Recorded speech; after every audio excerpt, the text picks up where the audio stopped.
दोस्तों, ये कहानी है रोहित और उसकी भाभी की।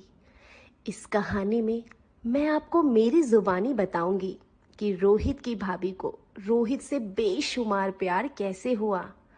और हाँ, कहानी बहुत ही मज़ेदार है।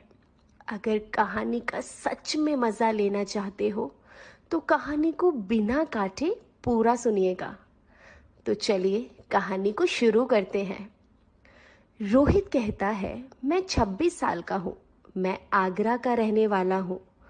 कुछ समय पहले मैं पार्लर में काम करता था, लेकिन मैंने अब वह काम छोड़ दिया। अगर मैं और अपने बारे में बताऊं तो मैं थोड़े गठीले शरीर का हूँ और 6 फीट के करीबन मेरी हाइट है। और मेरे पड़ोस में बहुत ही अच्छा परिवार रहता है। मैं उनके बारे में आपको अच्छे से बताता हूँ। उनके परिवार में मेरे अंकल जो 56 साल के हैं और आंटी जी 52 साल की है। भैया जो 38 साल के और भाभी जो 35 साल की है। और दीदी है जो 28 साल की है। और दीदी की शादी 19 अप्रैल 2021 को थी। और अंकल आंटी ने मुझे शादी से 20 दिन पहले ही बोल दिया था कि रोहित, तू अपने ऑफिस से 1 तारीख से छुट्टी ले लेना, क्योंकि तेरी दीदी की शादी 19 अप्रैल को है। दीदी मुझसे 2 साल बड़ी थी, तो मैं उसे बड़ी दीदी ही बुलाता था। पूरे परिवार के लोग मुझे अपने बेटे जैसा मानते थे। और जैसे कि अंकल आंटी ने बोला था 1 तारीख से छुट्टी ले लेना, तो मैंने वैसे ही 1 तारीख से छुट्टी ले ली और शादी के कामों में हाथ बटाने लगा। जैसे जैसे शादी के दिन करीब आ रहे थे, वैसे वैसे रिश्तेदारों का आना शुरू हो गया था। उन्हीं रिश्तेदारों में भाभी की एक बड़ी बहन थी। उसका नाम प्रीति था। मैं उनके बारे में आपको थोड़ी सी जानकारी दे देता हूँ। प्रीति की लंबाई करीब 5 फीट 4 इंच थी और उसका रंग दूध की तरह सफ़ेद था।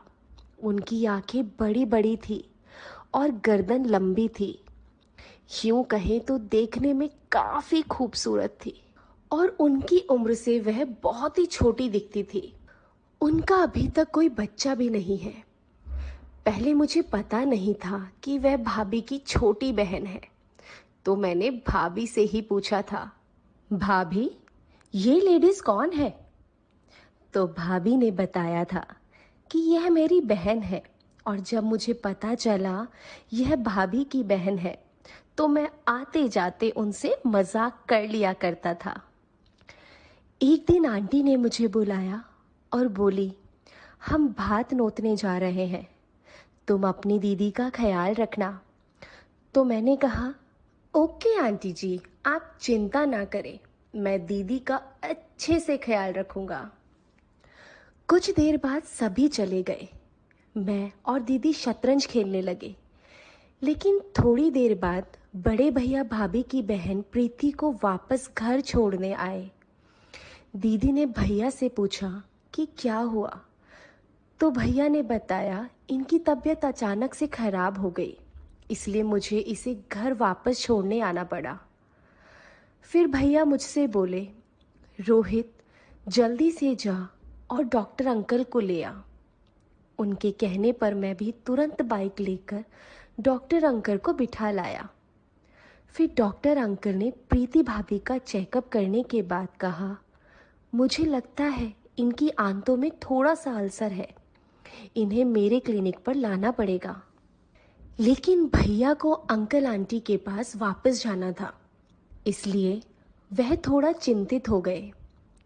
फिर मैंने भैया से कहा, आप जाओ, मैं इन्हें अपनी कार में दिखा लाऊंगा।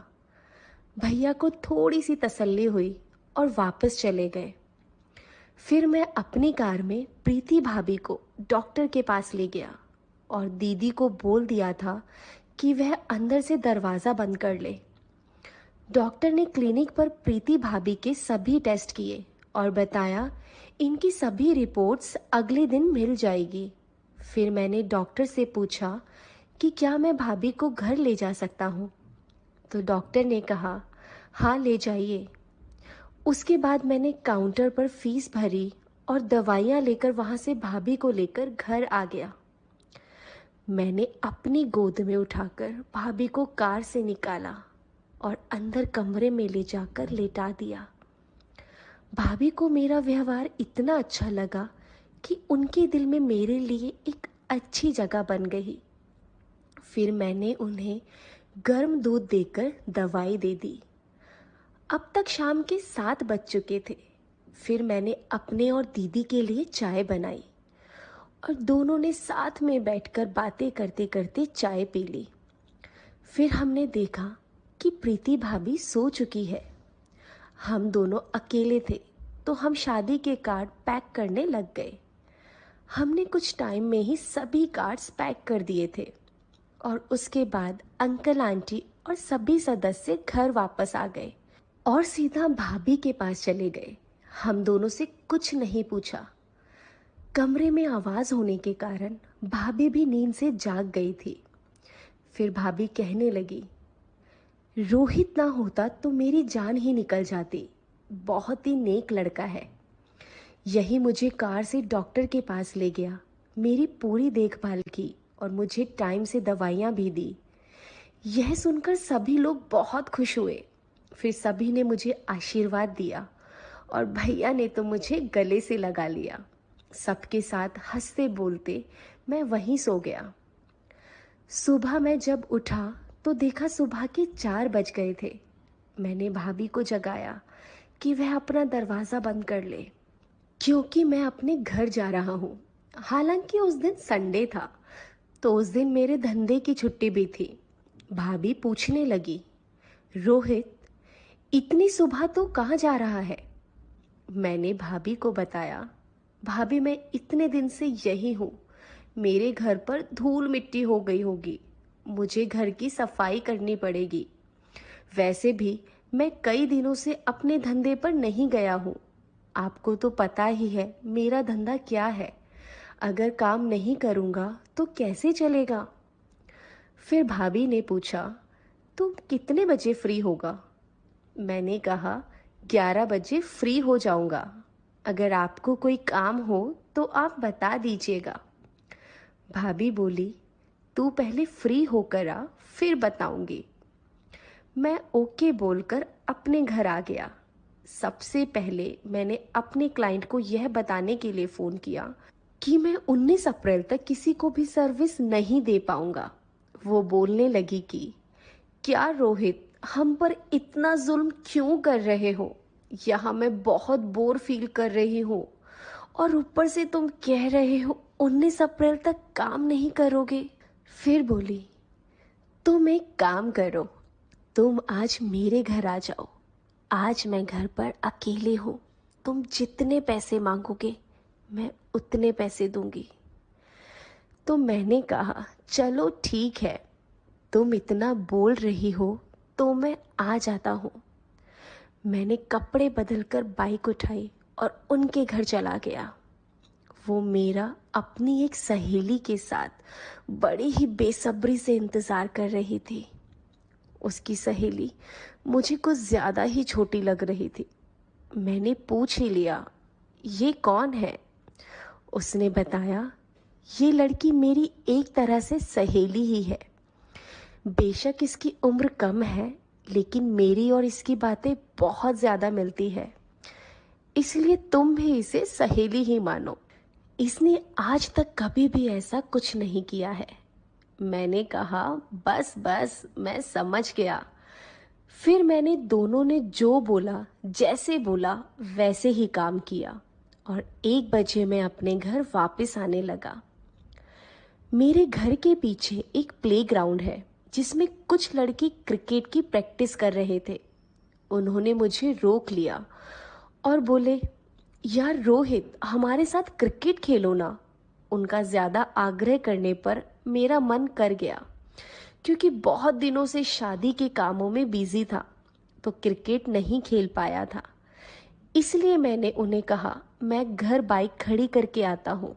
फिर मैं ग्राउंड में वापस आ गया, लेकिन कुछ टाइम बाद मुझे टॉयलेट के लिए वॉशरूम जाना था, लेकिन वहाँ कोई वॉशरूम नहीं था।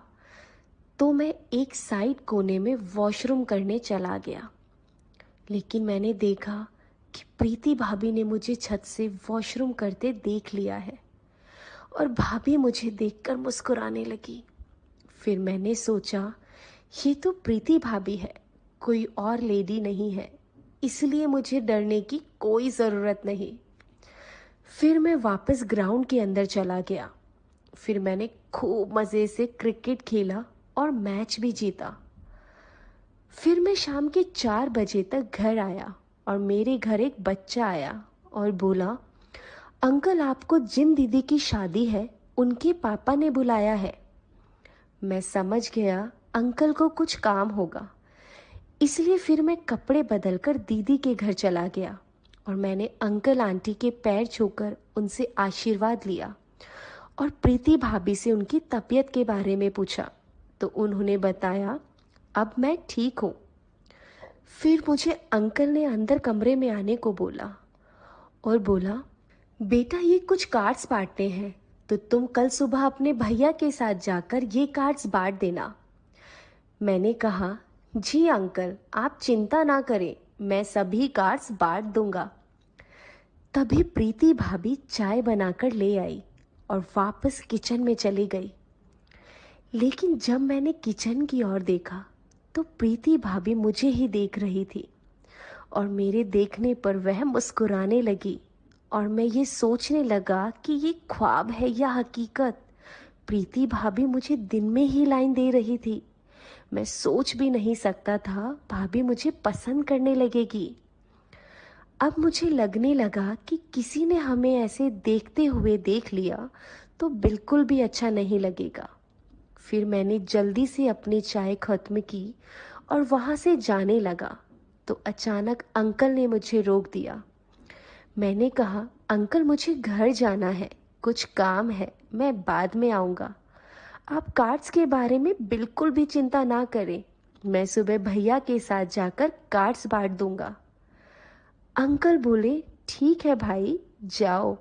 उसके बाद मैं वहाँ से निकल ही रहा था, तभी प्रीति भाभी मेरे पास आई और बोली, आज रात को कहाँ सो रहे हो आप? मैंने कहा, भाभी वो रात को ही पता चलेगा कि कहाँ सोना पड़ेगा। ये कहकर मैं वहाँ से चला गया। दोस्तों, मैं आपको इससे आगे की स्टोरी आने वाले पार्ट 2 में बताऊंगी।